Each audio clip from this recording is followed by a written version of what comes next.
going to be talking to you about skullcap. There was a couple more things I wanted to add before my video gets going, so this is kind of put on the front of the video that I made.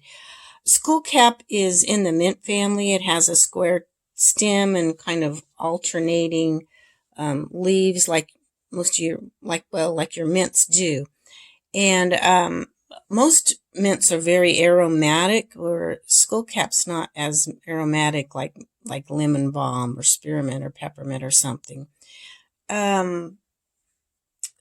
And like a true mint, it likes water. I think that's why, because it's in the mint family, and they all seem to like their feet not sopping wet where the roots can't breathe, but they do like water. You don't want to let them get dry for too long, that's for sure, because they do like their water, and they like some food too. I need to get out there and feed mine more. I really haven't done much other than plant it and water it and throw a few worms in there. I do throw a few little tea leaves or something, but I probably need to work up that soil a little bit more this year and give it a little more nutrition. I haven't done much at all with it this year, except I did harvest some. But yeah, I just thought it was kind of interesting that, and I hadn't talked about it being in the mint family to you. So anyway, like any herb, you always want to be careful. Always, if you've never taken it before, research if there's something you might be allergic to. If you're allergic to the mint family, I don't know. I've never heard of anybody being allergic to it, but I'm sure there probably is. And some people are going to be more receptive of it into their system than other people. That's just the way it is. Everybody's body's a little different. It doesn't affect me very strongly at all, but some people it does. I mix it with some of my other herbs like valerian and chamomile and what have you to make a relaxing tea at night sometimes. Like any herb, I try not to take any of them for an extended period of time. They say you're not supposed to do that with valerian either, not take it over an extended period of time. I have heard that anyway. I've not heard anything on skullcap like that, but still, I don't take things regularly at all. It's just the way I am. I like to vary things. I don't want my body getting dependent upon anything, not even herbs. And herbs are medicine. So, yeah, those are just a few things that, like here I just put a bunch of stuff on there that I had found on the internet, just kind of wrote it down. But it says high doses of the tincture may cause giddiness, stupor, mental confusion, twitching, irregular heartbeat, and seizures.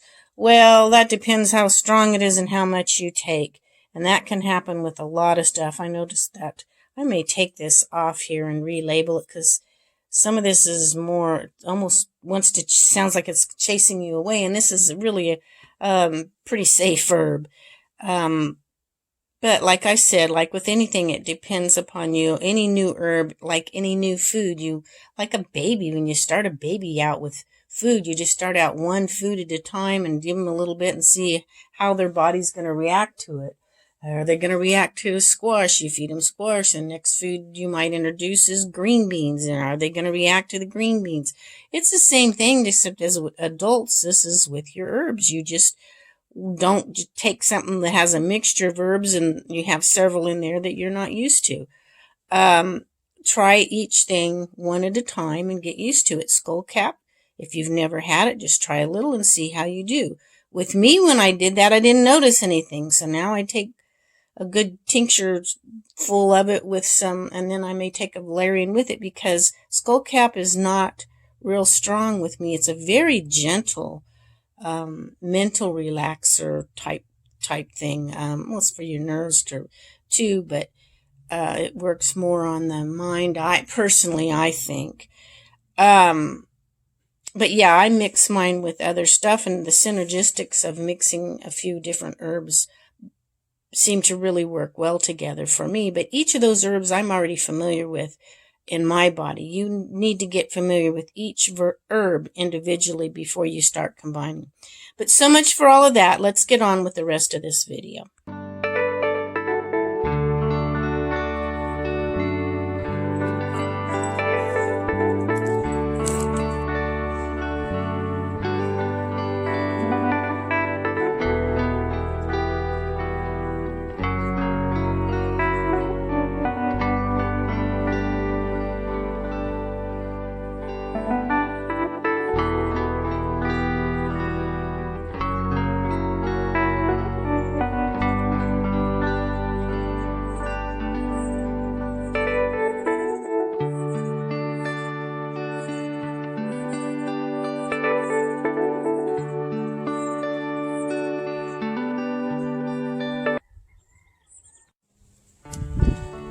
Okay, this is Skullcap. Now, I had just harvested it. If you look at the last of my last video, I think on about the plant from Mars, I think at the very end I show you there's quite a bit that I hadn't harvested yet then, if you want to get a better look. I always leave a few sprigs of the flowers for the bugs and stuff, and for the plant. I don't know, I just hate cutting it all out. The plant puts it up there. I don't know, it's just something I do.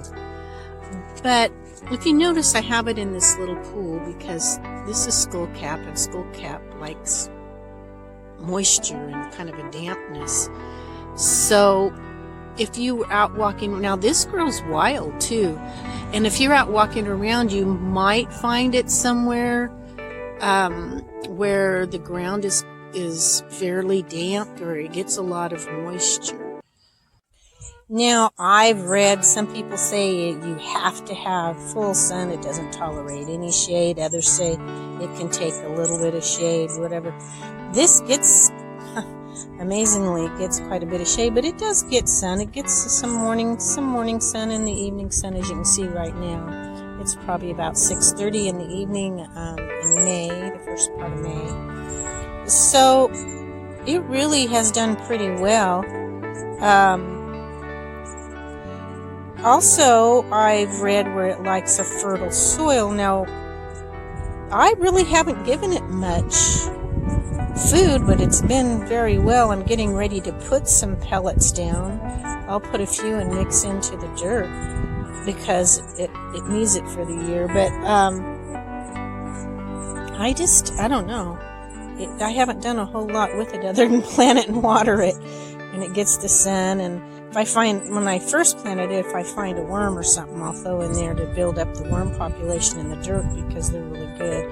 And I've put scattered a little bit of fresh dirt on it and some tea leaves and a few things to feed the worms that are in there. But I really haven't done a whole lot with it.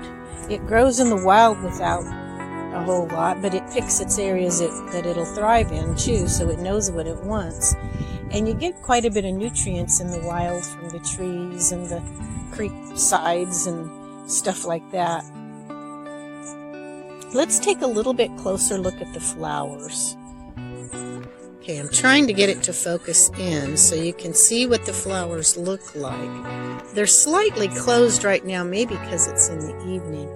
Not really, though. Let's see if we can get this one. This one might be a little bit easier to see if I can get it to focus. But I don't know if you can see. If I can get it to focus. It's not going to let me do it. But yeah, they're not real big. Kind of pretty, I think.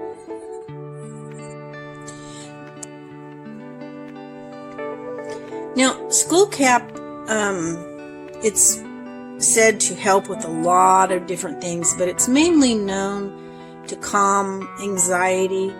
Like, I will mix it with valerian and some other herbs sometimes, and it's supposed to help, some herbs help relax the muscles, but Skullcap's supposed to work more in the mind area, like when you think too much at night and you can't sleep, it's supposed to kind of help your mind to relax a little bit more so that you can go to sleep easier. It can do a lot of things. It's supposed to reduce inflammation, lower fever from the flu, help muscle spasms, remove toxins, help manage diabetes, helps against heart disease, fights cancer cells, epilepsy treatment.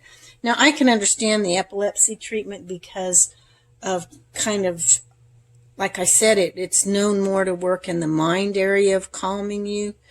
So I really see that one. As a matter of fact, someone had told me to try it with my disabled chihuahua, but I didn't see I used it when he was really young, but I didn't see much there. It really didn't help for him that much. It could have, but it's hard since you can't talk to an animal to find out exactly how they're feeling. There's something I want to mention here. There are a lot of herbs that do a lot of this stuff, and I've said this before and I will continue to say it. Herbs are not like drugs that are given by doctors.